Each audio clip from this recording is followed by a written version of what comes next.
Amelia sat by the window, watching the rain fall in streaks across the glass, each drop a tiny mirror of the thoughts racing through her mind, thoughts she had tried to ignore for months but could no longer escape, thoughts about Lucas and the space that had quietly grown between them, a space neither of them had addressed, a space that felt heavier than any argument or fight they had ever had, a space that grew in silence. In the small moments where he no longer reached for her hand, where he no longer lingered in her presence with the warmth that once made her heart skip a beat, where laughter no longer bubbled from shared jokes but felt forced, mechanical, like a shadow of what they had once had, and she remembered vividly the early days. The way he had looked at her with eyes full of wonder, the way he had listened as if her words were treasures, the way his hand always found hers without thought, as if they were made to fit together, and she could see clearly now how slowly those sparks had dimmed, how the life that once thrummed between them had turned quiet, how their conversations had become short, practical, empty of emotion, and she felt a pang of sorrow that twisted her chest, a sorrow that came from loving someone deeply and yet feeling the distance grow like an invisible wall that neither of them knew how to break, and she thought about the nights when she lay awake, staring at the ceiling, hearing the faint rhythm of his breathing beside her and feeling utterly alone, the loneliness not of being without company but of being with someone who had become a stranger in the body of someone she loved, and she questioned herself, wondering if she had changed or if he had, wondering if this was a failure of love or simply the natural drift of two lives once entwined, and she remembered moments that now seemed distant, like the afternoon in the park when he had twirled her under a tree in autumn, laughter spilling from them both, or the mornings in the kitchen where coffee and soft smiles had made the world feel right, and the contrast was unbearable, making the present ache in ways she hadn't anticipated, and she knew she couldn't keep pretending. She knew she couldn't keep smiling when her heart was quietly screaming for something she couldn't name, and she watched him in the kitchen, chopping vegetables for dinner, the way his shoulders moved, the quiet hum he made as he worked, and she wanted to reach out, to touch him, to tell him she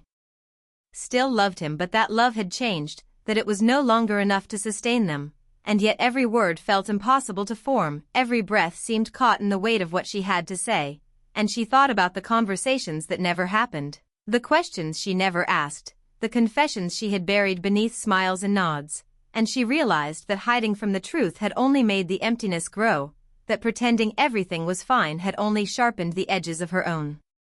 heartache. And she remembered the first time she had felt this quiet despair, a morning when he had smiled at her but his eyes had looked past her, distracted by something unseen, and she had felt the subtle sting of being unnoticed, of being taken for granted, and at first she had blamed herself, thinking perhaps she had changed, perhaps she was less interesting, less vibrant, less deserving of the devotion she had once inspired, and then she saw it in the little things, in his tone, in the casual way he no longer asked about her day, in the ease with which he ignored moments that once mattered, and she realized it wasn't just her, it was them, it was the way their love had slowly unraveled without fanfare, without argument, simply fading. A candle burning low until only the wick remained, and she felt grief, a quiet, consuming grief that made her chest heavy, that made the room feel smaller, tighter, as if the walls themselves were pressing in on her, and she thought about the future, about what she wanted and what she could no longer pretend to want, and she knew she had to speak, she had to tell him the truth even though it would hurt, even though it might shatter the fragile balance that still kept them in the same space, even though she feared losing him completely, because staying silent would be a betrayal to both of them, a slow suffocation of hearts that once beat together, and she remembered nights when she had imagined telling him, rehearsing words in her mind, imagining his face, the way his eyes might widen, the way he might step back, the way silence might fall like a heavy curtain between them, and each scenario terrified her but also freed her in small ways, because imagining it made the decision real, made her see the path she had to take, and she knew that this was the first step, the moment before the storm, the calm before the wave, the instant when everything was poised on the edge of change, and she could no longer avoid it, could no longer pretend the world was the same as it had been when they first met, when love felt effortless and infinite, when she had believed in forever, and now forever seemed fragile, fragile as glass, as delicate as the raindrops sliding down the window, and she wished for courage, wished for words to fall from her lips with clarity and honesty, wished for the strength to face the consequences of admitting that love, though still present, had shifted into something insufficient, something that could no longer hold the shape of their shared life, and she remembered the look on his face when she first hinted at her doubts, a fleeting flicker of concern, quickly masked with a smile, and she wondered if he had already felt it, if he too had noticed the distance but had chosen denial, or if he had felt helpless, unable to bridge the gap, unable to bring the warmth back into their connection, and she realized that love alone wasn't enough, that the intentions, the effort, the presence of heart and mind together were necessary, and that if one faltered, the whole structure began to crumble. And she thought of their plans, of promises made in younger, brighter days, of dreams whispered in the dark, of hopes that had seemed eternal, and she grieved for all of it, for the innocence of believing love could conquer all, and yet she also felt a strange clarity, a sense that admitting the truth, painful as it might be, could be the first step toward healing, toward rediscovering herself apart from the comfort of a love that had dulled, and she pressed her hands to her face, feeling the pulse of emotion, the tears threatening, the mix of fear and anticipation, and she knew that when she finally spoke, there would be no turning back, that the moment would define the next chapter of both their lives, and as she looked across the room at Lucas, at the steady rhythm of his movements, at the quiet concentration in his eyes, she felt a mixture of longing and sorrow, of love still lingering and loss already taking root, and she whispered to herself, as much a reassurance as a warning, that she was ready, that she had to be, and the rain continued to fall outside, tapping a soft, relentless beat against the glass, a mirror to the storm inside her, a reflection of the words she had yet to say, the confession that would change everything, and she took a deep, steadying breath, feeling the weight of the unspoken, knowing that soon, the quiet distance between them would either dissolve with honesty or grow into a chasm too wide to cross, and in that moment, the world seemed to hold its breath with her, the pause before the inevitable, the space where hearts trembled and futures hung in the balance, and Amelia felt both terrified and strangely alive, because for the first time in months, she was ready to step into the truth, ready to face what would come, ready to tell Lucas that she wasn't happy anymore and that loving him, as much as she did, could no longer fill the void that had grown between them, and as she rose from the window, feeling the weight of years and memories in her chest, she knew there was no turning back, that this was the moment when everything would shift, and the life they had known would either find a new rhythm or dissolve into silence, and she walked toward him, heart racing, mind clear, tears held at bay, ready to speak the words that would change them both forever. The next morning, Amelia woke before Lucas, the early sunlight spilling softly through the curtains, painting the room in golds and pinks that felt almost cruel against the heaviness in her chest, and she lay there for a long moment, feeling the quiet hum of the apartment around her, the subtle creaks of the floorboards, the soft breathing of Lucas as he slept beside her, and she wondered if he would notice the tension that had settled between them, if he would sense the storm of emotion she had carried for weeks, the fear and the sorrow and the longing all twisting together into a knot she could no longer ignore, and she thought of the words she had rehearsed in her mind countless times, phrases that had sounded simple and clear on their own but felt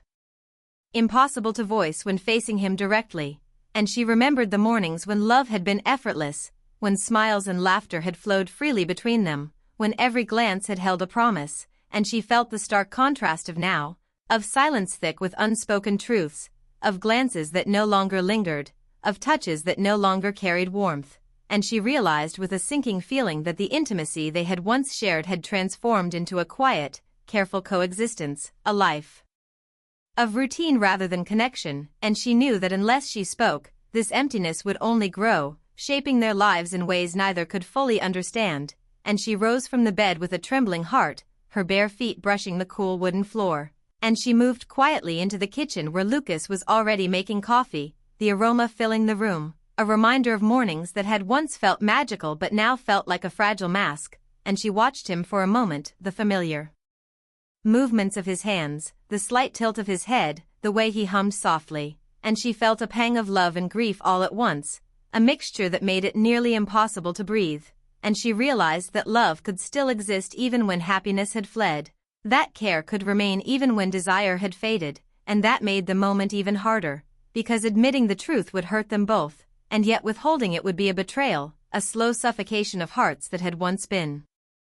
intertwined, and she thought about the life they had built together, the memories they had made, the dreams whispered in quiet nights, and how none of that could mask the reality that had taken hold, a reality of distance, of longing unmet, of a connection that no longer reached far enough to sustain them, and she felt a lump form in her throat, a tight, heavy weight, and she knew she had to speak, that hesitation would only make the pain sharper, that words left unspoken have a way of growing into regrets too large to bear, and she drew a deep breath, feeling the air fill her lungs as if steeling her for a plunge into unknown waters, and she stepped closer to Lucas, heart racing, hands trembling, mind buzzing with every possible outcome, every possible reaction, knowing that nothing would remain the same after this moment, that the future would pivot on her next words, that love and loss and truth would collide in ways she could not yet predict, and she spoke, her voice soft but clear, "Lucas, I'm not happy anymore," and the words hung in the air between them like a fragile glass, shimmering, waiting to fall, and she watched his expression shift, saw the brief flicker of surprise, the tightening at the corners of his eyes, the pause as if the universe itself had stopped to listen, and he turned slowly to face her, the familiar warmth in his gaze replaced with a quiet, guarded sadness, and he said nothing at first, simply reaching for her hand, but she pulled back gently, not out of anger but out of the need for honesty, out of the awareness that love alone could not repair what had frayed over time, and she continued, words spilling now in a rush, "I love you, Lucas, I always will, but I can't pretend anymore. I can't pretend that everything is okay when it isn't. I feel like we're drifting, and I don't know how to fix it," and she saw the flicker of understanding cross his face, the momentary softness followed by a shadow of resignation, and she realized he had known, perhaps for weeks or months, perhaps even longer, and that knowledge did not comfort her, because the truth had to be spoken, the finality had to be acknowledged, and she waited, watching him carefully, heart pounding, breath catching, for his response, for the weight of silence to break, for some gesture of comfort or anger or grief, anything, and he finally nodded, a small, quiet motion that carried with it both acceptance and sorrow, and he stepped back, a deliberate space opening between them, the distance physical as well as emotional, and she felt her chest tighten, her stomach knot, her mind racing with memories and regrets and what-ifs, and she knew that nothing could undo what had just been said, that this admission had set their lives on a new trajectory, one that neither of them could control entirely, and she thought about the times they had held each other through fear, through doubt, through sleepless nights and bad days, and she realized that those moments of closeness were now memories, beautiful but insufficient to carry them through the present, and she remembered the quiet mornings when he had kissed her forehead, the evenings spent laughing at nothing, the shared dreams and whispered promises, and how those moments had slowly lost their weight. How the magic had thinned, how love alone had been unable to fill the growing emptiness, and she felt grief so deep it left her hollow, a strange emptiness that was both heavy and freeing, because now there was truth where there had been denial, clarity where there had been fog, and she knew that facing this pain was the only way forward, even if forward meant walking alone, and she looked at Lucas, his eyes now steady and calm, perhaps too calm, and she felt the sting of inevitability, the quiet knowledge that he would not fight to pull her back into a life she could no longer sustain, that he would respect her honesty even while it hurt him, and that realization both comforted and devastated her, and she thought about the life they had shared, about the routines, the little jokes, the comfort of familiarity, and how all of that now felt like a fragile layer over the raw truth of what their love had become, and she felt tears prick at the corners of her eyes, tears held back by pride and fear, and she whispered, almost to herself, "I'm sorry," because apologies were all she had left to offer, apologies for the love that had shifted, for the happiness she could no longer claim, for the inevitable pain her honesty would cause. And he reached for her again, this time not for reassurance but for closure, a gentle touch that said everything words could not, a final acknowledgement of what they had been and what they could no longer be, and she let her hand rest briefly in his, feeling the warmth that was once home, and then she pulled away, not out of lack of feeling but out of necessity, out of the need to honor the truth, and he nodded again, a quiet acceptance, a graceful retreat into his own space, and she realized that love, even when it fades, still carries dignity, still carries respect, and that sometimes the greatest act of love is knowing when to let go, when to speak the truth even when it hurts more than staying silent, and she felt the weight of relief and sorrow combined, a strange mixture that left her both empty and full, both terrified and strangely alive, because she had faced the moment she had dreaded for weeks, because she had spoken what her heart had known for too long, because she had admitted that happiness could not be found in what they had become, and she knew that from this moment on, nothing would be the same, that their relationship would either shift into something new or dissolve entirely, that the path forward was uncertain, and yet she felt the first faint glimmer of freedom, the first quiet spark of hope that maybe, in honesty and in truth, both of them could find what they were truly searching for, whether together or apart, and she watched Lucas silently, a man she loved deeply yet now faced as a stranger in the life they had built, and she felt both heartbreak and gratitude, sadness and clarity, and she knew she had done the hardest thing she could imagine, that she had spoken her truth, and the world seemed to hold its breath with her, the apartment quiet except for the hum of the coffee maker, the faint sound of rain outside, and the unspoken understanding that some moments change everything, some truths cannot be undone, and yet life goes on, carrying memory, carrying love, carrying loss, carrying the quiet, inexorable hope that hearts, even when broken, can find their rhythm again, and she drew a long, steadying breath, feeling the enormity of what had passed between them, feeling both grief and liberation, and she whispered, almost to the universe, I did it. I spoke it. Now we move forward, and in that quiet, fragile space, Amelia knew she had faced the truth, that Lucas had heard it, and that the first step toward a new chapter had been taken, fragile and trembling though it was, and the sun continued to rise, light spilling over the room, casting gentle warmth over both of them, a reminder that even after heartbreak, life still offered possibility, still offered mornings to breathe, to heal, to live, and she let the silence settle, heavy with meaning, full of emotion, and for the first time in months, she felt the weight of honesty and the quiet, enduring pulse of love that had been, that would remain in memory, shaping them, teaching them, preparing them for whatever came next. The days after Amelia's confession passed in a strange, hollow rhythm, each one marked by absence and reflection, the apartment feeling emptier than she had ever imagined possible, Lucas's presence still there physically but emotionally distant, as if the warmth they had shared had evaporated overnight, leaving only echoes in the corners of the rooms, echoes of laughter, conversation, and quiet touches that once filled the space with life, and Amelia found herself walking through their home in a daze, touching objects, noticing details she had long ignored, the coffee mug he always used on Monday mornings, the book he had left open on the table, the jacket draped over the chair where he would sit and read late into the night, each thing a reminder of him and the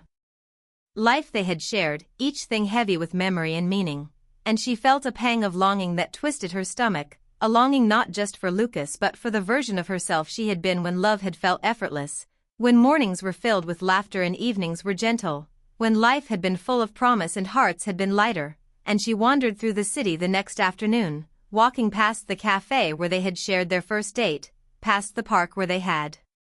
laughed under autumn trees, past the little bookstore where he had surprised her with a favorite novel, and everywhere she looked she saw reminders of their past, little fragments that tugged at her heart and made her chest ache with a mixture of grief and nostalgia, and she realized that part of love's pain is in the memories it leaves behind, in the ordinary moments that become extraordinary only when they are gone, and she wondered if Lucas felt the same, if he walked through these streets,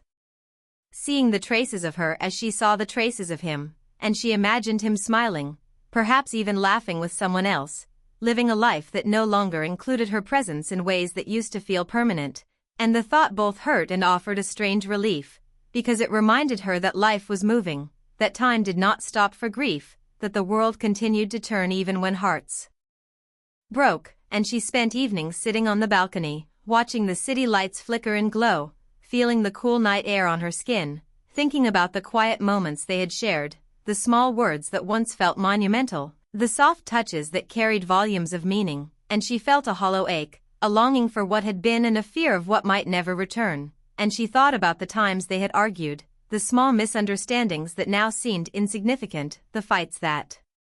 seemed large at the time but now felt like shadows, because the real loss was not in anger but in connection, in the fading of intimacy, in the slow drift apart that had finally reached its breaking point. And she realized that love is not always a story of reconciliation, that sometimes it is about knowing when to let go, even when letting go is the hardest thing imaginable, and she felt the tears come unbidden, spilling quietly down her cheeks. Because grief is not always loud, sometimes it whispers, sometimes it sits in the chest and makes breathing heavier, and she allowed herself to feel it fully, knowing that denial would only prolong the ache, knowing that sorrow must be faced to be healed, and she remembered seeing Lucas across the street a few days ago, a fleeting glimpse of him in the crowd, moving past without noticing her, and the memory of that moment stayed with her, the sharp pain of being unseen, of realizing that life had already shifted in ways she could not yet fully grasp, and she thought about the love they had shared, how deep it had been, how genuine, and how sometimes even the truest love is not enough to keep two people together when hearts drift in different directions, and she walked alone through quiet streets at night, feeling the crunch of fallen leaves beneath her feet, imagining him somewhere out there, perhaps thinking of her, perhaps not, and she realized that absence teaches things presence cannot, that space allows reflection, that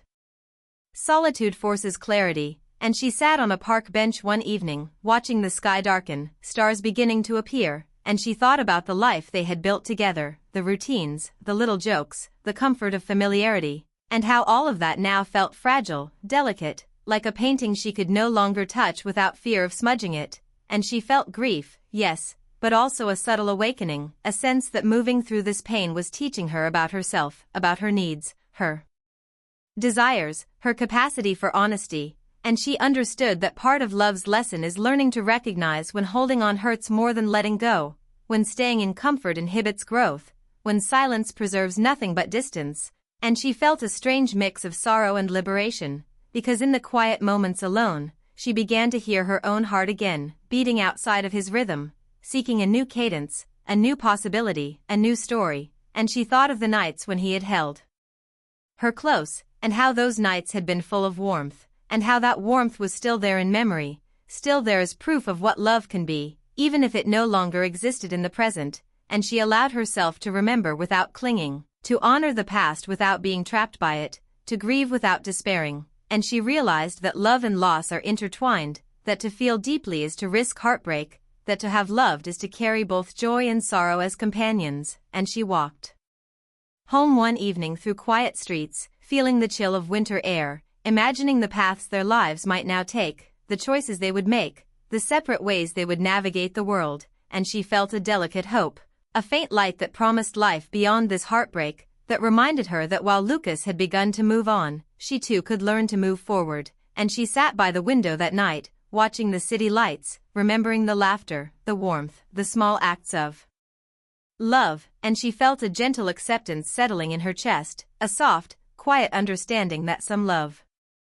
stories are meant to end, not in fury or betrayal, but in gentle, mutual recognition that hearts sometimes diverge, and she felt the slow easing of pain as she acknowledged that letting go is not forgetting, is not failing, is not the absence of love, but a different way of honoring it, a way of giving both souls the chance to breathe, to grow, to find life beyond the shared past, and she imagined mornings yet to come, new rhythms, new experiences, a life still full of love, even if not the love she had known, and she whispered softly to herself, "It hurts, but it will not break me. I will carry this love in memory and in gratitude, and I will live again." And the city outside shimmered under streetlights and rain reflections, quiet and endless, and in that quiet, Amelia felt the first fragile stirrings of hope, the knowledge that though Lucas had begun his journey away from her, she too could begin hers, and that moving forward was not forgetting, but honoring the truth, embracing change, and discovering the resilience that comes when hearts are honest, when love is acknowledged, and when life, even after heartbreak, continues to offer beauty, connection, and the possibility of new beginnings. And as she sat alone that night, she felt her pulse steady, her breath calm, her mind clearer, and she realized that love, even when it ends, leaves something unbroken, something eternal, something that teaches and shapes and prepares the heart to beat fully once again. Weeks passed after Amelia and Lucas had spoken their truths, and the apartment that had once been full of life now felt quieter, emptier, yet somehow lighter, as if the air itself had shifted to allow for reflection, for healing, for the slow, delicate unfolding of understanding that sometimes endings are beginnings in disguise. And Amelia spent her mornings wandering the city streets, tracing the paths they had once walked together, feeling the echo of his presence in the cafes, parks, and quiet corners that had held their memories, yet noticing with growing clarity that the world was larger than her grief, that life continued in its own rhythm, inviting her to step forward, even when the weight of loss tugged heavily at her chest, and she realized that absence teaches things presence cannot, that the quiet space left by someone's departure is both painful and instructive, that in emptiness there is room for self-discovery, for honesty, for emotional growth, and she began to notice herself again, her own thoughts, her own feelings, the small desires and dreams she had once set aside in the ebb and flow of their shared life, and it amazed her to realize that even in heartbreak, the human heart possesses an incredible capacity to adapt, to heal, to find light in shadows, and she would sit on park benches as the sun dipped below the horizon, watching colors bleed across the sky, feeling the air on her skin, the quiet stirrings of hope beneath sorrow, remembering the gentle moments with Lucas, his laughter, his comforting touch, the warmth of shared mornings, and she allowed herself to feel gratitude for those memories, understanding that love, even when it ends, leaves a mark, a pattern of growth, a proof that the heart is capable of deep connection, and she thought of the conversations they had never finished, the words left unspoken, the laughter lost to time, and yet she did not dwell on them with bitterness, because she had learned that holding on to resentment only prolongs suffering, and instead she carried each memory like a precious stone, acknowledging its beauty, its value, its place in the story of her life, and as she moved through her days, she began to notice the small joys she had once overlooked, the way sunlight caught the edges of leaves, the aroma of coffee in the morning, the friendly smile of a stranger, the quiet rhythm of life that pulsed around her and through her, reminding her that existence itself is a gift, and she began to rebuild a sense of normalcy, small steps at a time, a quiet rhythm of routines, walks, books, music,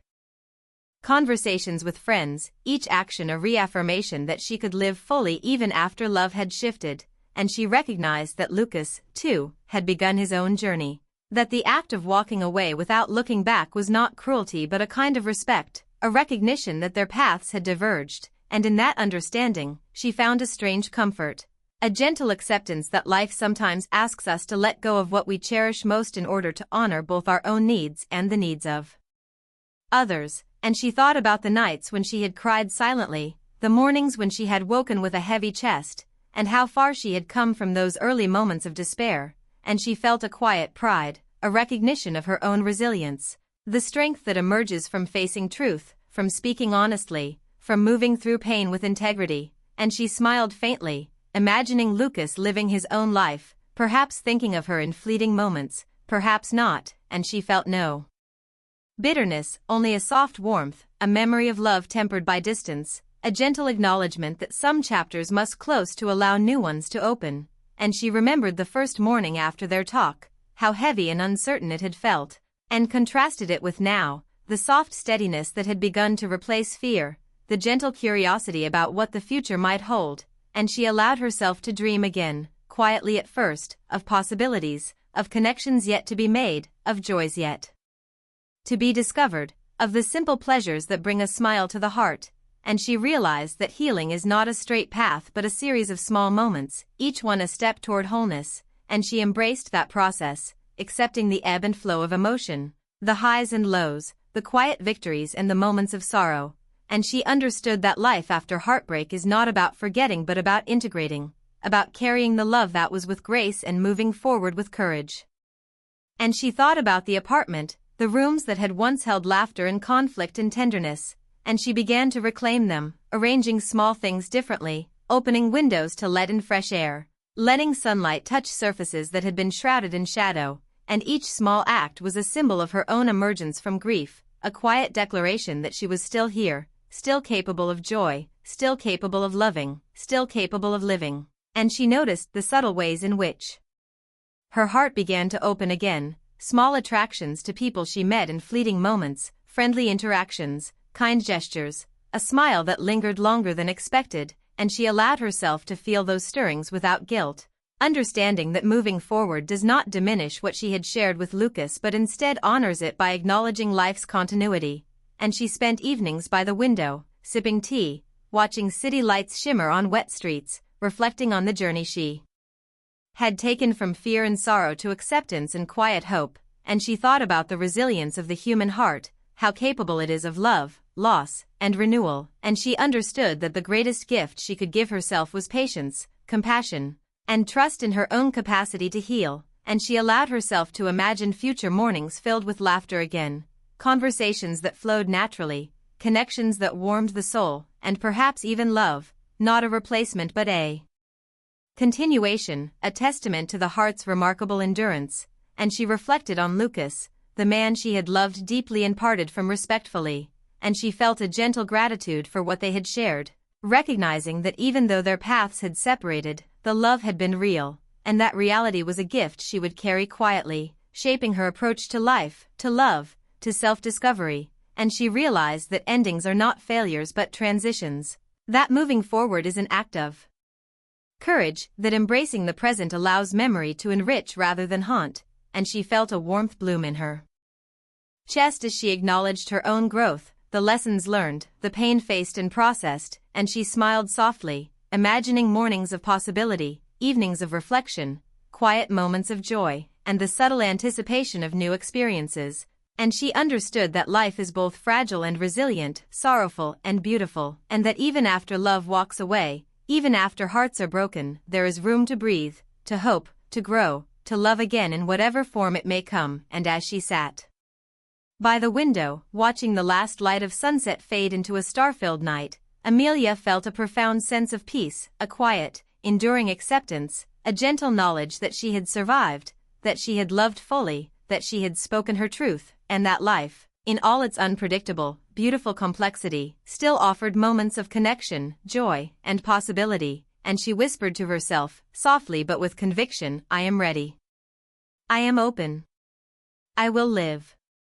I will love. I will be whole again, and in that single, quiet affirmation, she felt the culmination of heartbreak, honesty, reflection, and acceptance, a gentle closing of a chapter that had been both beautiful and painful, and the first delicate opening of a chapter yet unwritten, full of hope, full of life, full of the soft promise that the heart, even when broken, endures and thrives, carrying with it all the love, all the memories, all the lessons, and the courage to continue forward.